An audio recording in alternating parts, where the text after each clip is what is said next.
Hey guys, I'm Danielle and this is Bookchara, and you are watching the very first episode ever of my Read Like Graham challenge. So let me explain what this is. Basically, at the end of last year, when I was ranking all my favorite books of the year, I was telling my grandma how, typically the books that I read are books that I know I'm going to enjoy, and so a lot of time those books get highly rated with me. I was correct in thinking that those were my kind of books. So Graham challenged me to read like her. And basically what that means is I am going to be choosing books that I've never heard of, and neither the title nor the author. I don't know anything about these books. I'm not permitted to read the synopsis. We're going in blind. And so I have 4 spinner wheels. The first one is the section of the library that the book can be found in. The next one is the color of the book. The next one is the alphabet, and so that will indicate the first letter of the title of the book or the first letter of the last name of the author. And then the final one is a number wheel. Whatever number I spin will be the number that the last page of the book ends in. Fortunately, I do not have to meet all 4 of these requirements. I only need to meet 2, but this is kind of to give me some direction to kind of help me narrow down my choices. So with that, this month in July, we have a pink book found in the youth fiction section of the library. It should either start with the letter I or the author's last name should start with the letter I. And also it is going to potentially end on a page number that ends with 9, the number 9. So I did want to mention too that I actually did a trial run of Read Like Graham back at the end of last year, 1st of January. So end of last year, beginning of this year. And Graham asked me, so how did that go? And I was like, well, I gave it 2 stars. But I'm definitely curious to give it another go. I can't imagine that every time will be like that. Surely I am bound to discover a new to me author, a new to me book that I absolutely love and can rave about. So let's go pick out our book.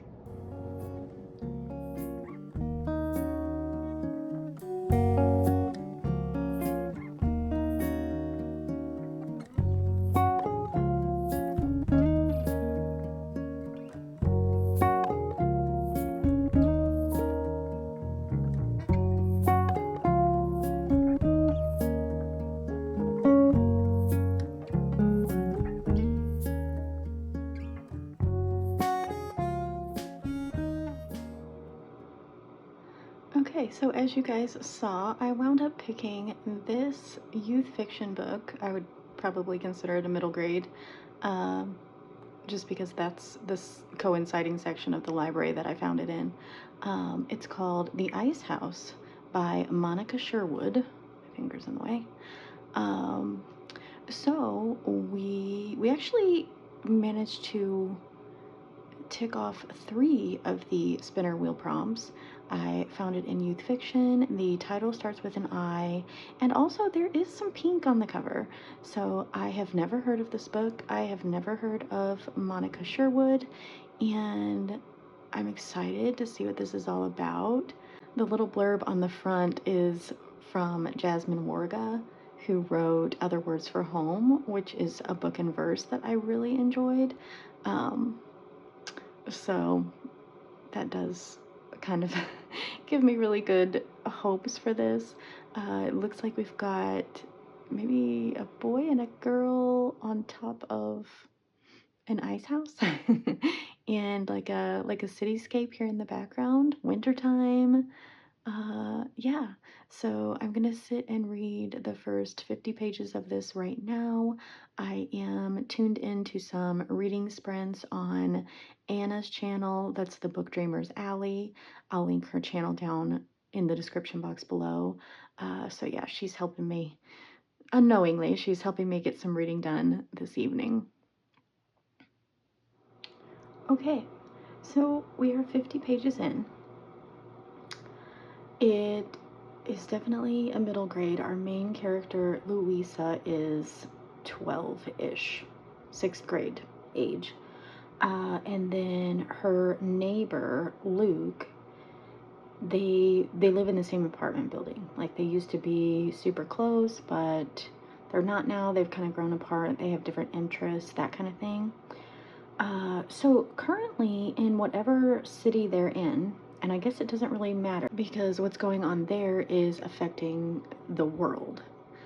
There is something happening with the weather. They're calling it the freeze, and this has been going on since September. So like, I think for like 6 months. So spring should have already arrived and has not. This is causing, as you can imagine, all kinds of problems. It honestly feels very like COVID-esque because they are having to, have virtual schooling, and there's like a curfew in place and like these kind of things. Travel is very, very dangerous, and there has already been some tragedy. Louisa's grandmother, her mom's mom, at some point after the freeze began, slipped on the ice, and I'm assuming from complications of that, she passed away. So Louisa's mom is still dealing with that grief. And then now Brian, who is Luke's dad, he was leaving some kind of store, maybe, and some signage fell and hit him in the head, and now he's having amnesia issues. So yeah, that's really all I can say so far. Not what I was expecting at all. So let's carry on.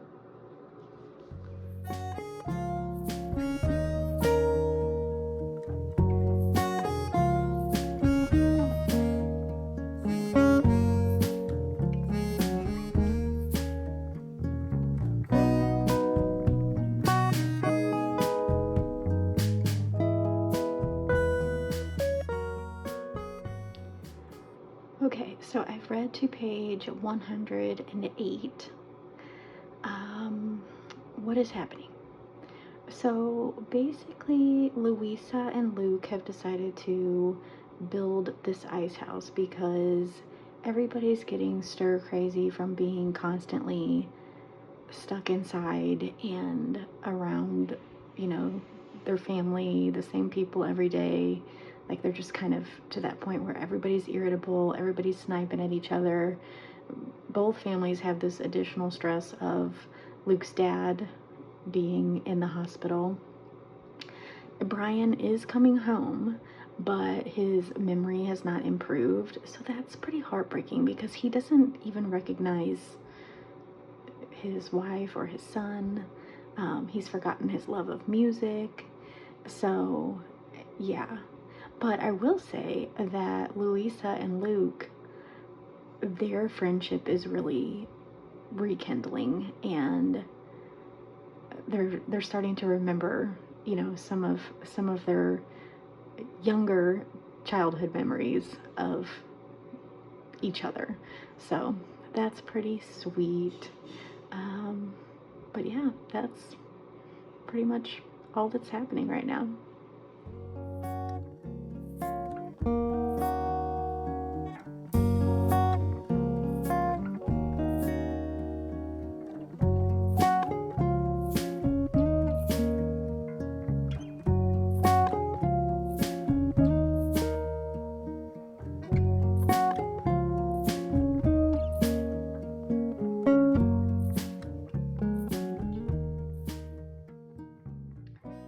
Hello. So it occurred to me that when I started this Read Like Graham project, my original intention was to share with you guys some facts about my Graham. She is truly one of the people that I get my love of reading from.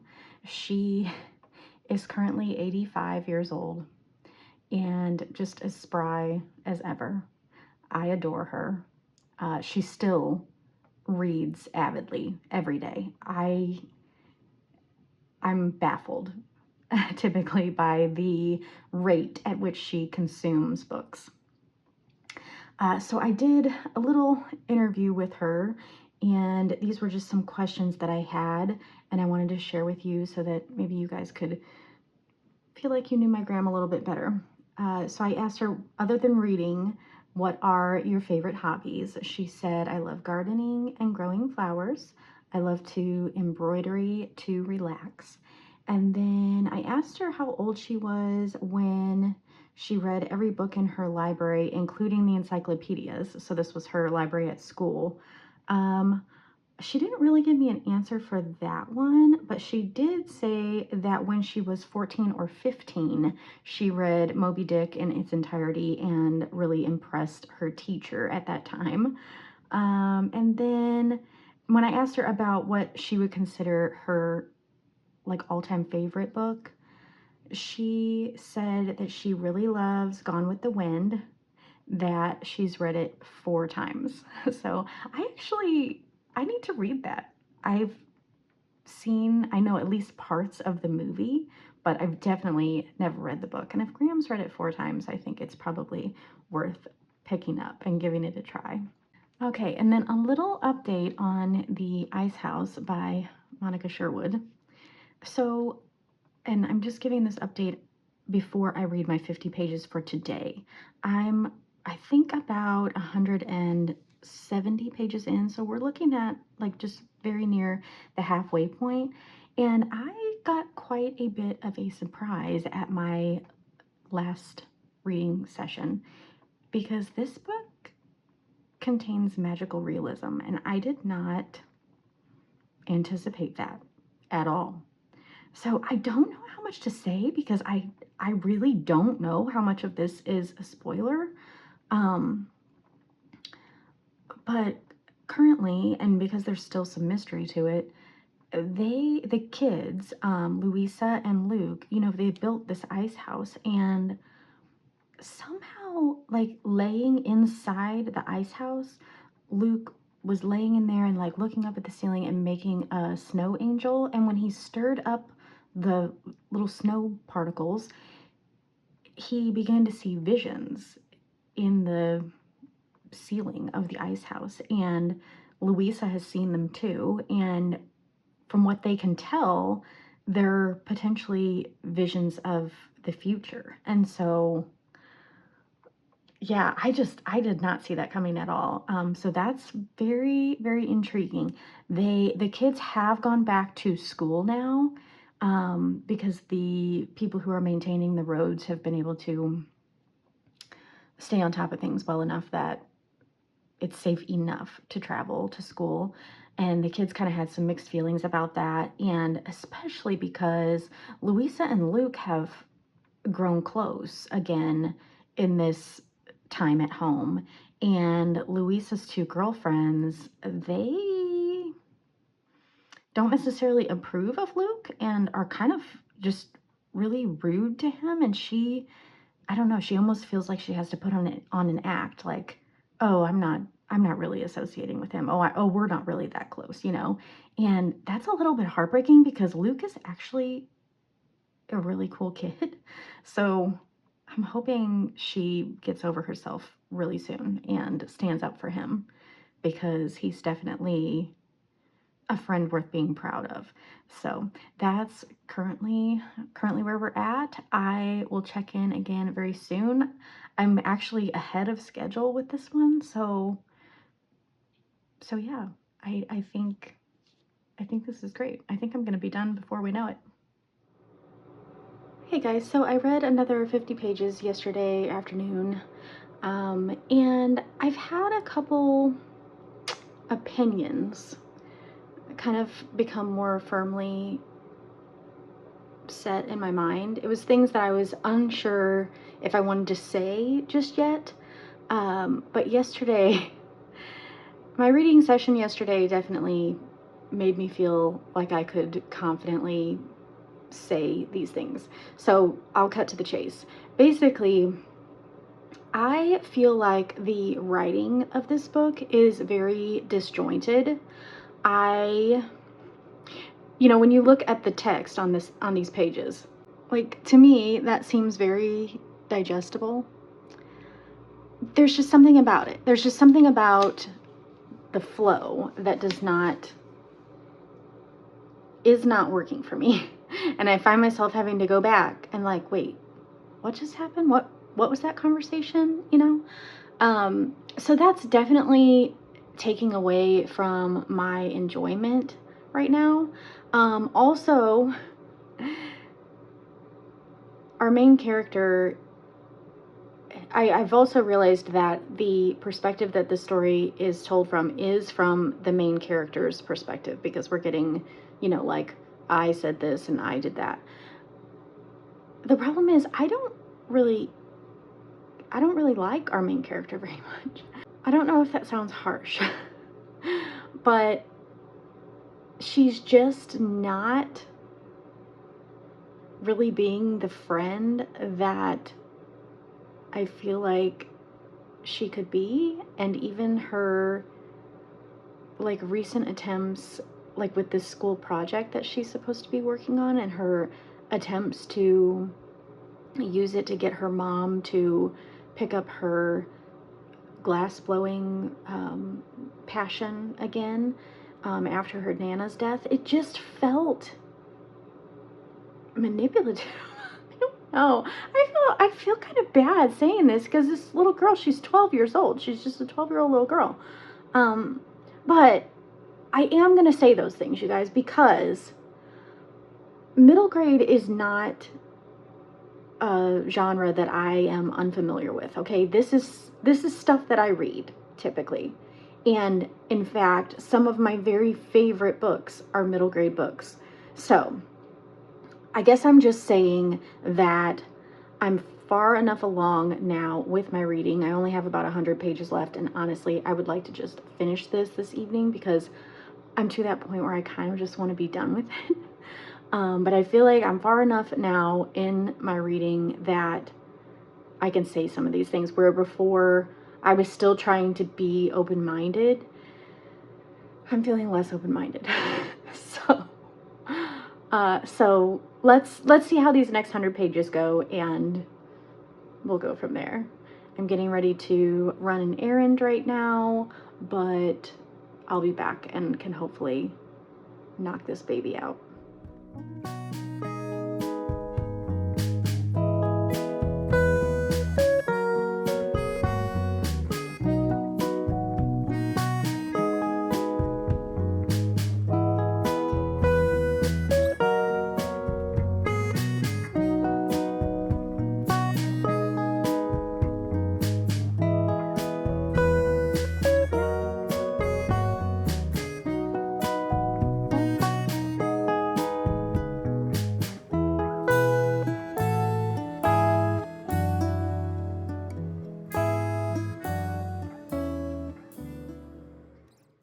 Hi.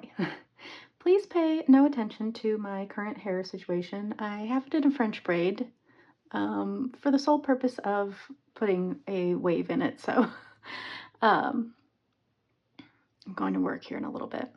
But before I do, let me tell you about this book. So I finished The Ice House by Monica Sherwood. Guys, by like the last 12 pages, I was so irritated. I just barely finished this. Overall, I've decided to give it 2 stars, which basically means I did not like it. I was very, very frustrated with our main character. And in fact, there was a point at the very end where I thought to myself, I think this young lady could benefit from a spanking. Like, it was just that bad. She was doing something and her mother was asking her to stop doing what she was doing. And she just kept on. The story continued to be very erratic, kind of jumping from one thing to the other. I felt like she was almost trying to do too much with this. I feel like there were some missed opportunities. This book and the whole premise did have some potential, but that potential just was not realized. I did, when I got to the end, I did go ahead and read the acknowledgments and found out that this is her debut novel. I don't know if that would have made a difference, in my opinion, if I had known that while I was reading it. Probably not, because I've read some stellar debut novels. So, and then I thought for giggles we would go ahead and read the synopsis, since I didn't allow myself to do that before I picked it up. Okay, so it says, it seems like there's no escape from the freeze. Louisa feels trapped. There's a global temperature drop, and her family's been snowed into their apartment building for months. Her parents are overwhelmed. Her little brother is driving her up the wall. She's barely seen her friends, so they're growing apart. But her neighbor and former friend Luke has been around a lot after his dad's scary ice-related accident. The universe is out of whack, and all she wants is for normal to return fast. Everything changes when Louisa and Luke build an ice house as a getaway from their stressed-out families, but when they discover a mystifying window to what could lie ahead, it sets them on an impossible mission to restore the world to its rightful order. Full of heart and sparkling with a touch of magic, this story of emerging from a certain kind of quarantine resonates profoundly during these extraordinary times. So, yeah. Yes, there was definitely things in here that could have potentially resonated with people. There were definitely potential lessons in here to be gleaned. I just really, really felt like this fell flat. I know I'm probably repeating myself at this point. Let's talk about the Read Like Graham challenge and where we go from here.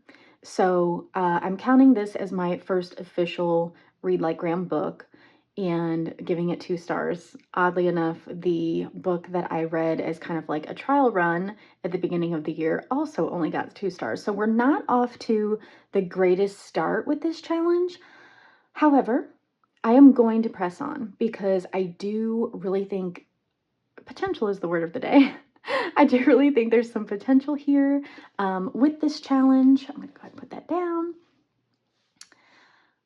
To find a new favorite that I had never heard of before. And so that's kind of the goal. This is an adventure. I'm glad that I'm just doing 1 book a month using this method because it kind of allows me to still read using my typical book choosing technique and then hopefully ensure that there are some that I'm going to enjoy. I can hear Graham in my head saying like, just enjoy reading. And I want to do that. I want to do that so bad. But I almost think, I don't know, I would actually be very curious to see what Graham thought of this book, because I just, for me, it was impossible not to get frustrated. So anyway, I hope you guys have enjoyed this video. Please let me know down in the comments your thoughts. I am obviously still ironing this thing out. And so let me know what you think, if I need to implement any changes moving forward. Otherwise, it's going to be the same drill next month. Let me know too if you plan to choose a book kind of this way, going in blind, going in not knowing the author, not ever having heard of the book, not allowing yourself to read the synopsis and so on. Yeah, this is actually really good for me. This is good for me. You can look forward to another Read Like Graham video next month in August. Next month is August. And I will see you a week from today with a new video. Until then, bye guys.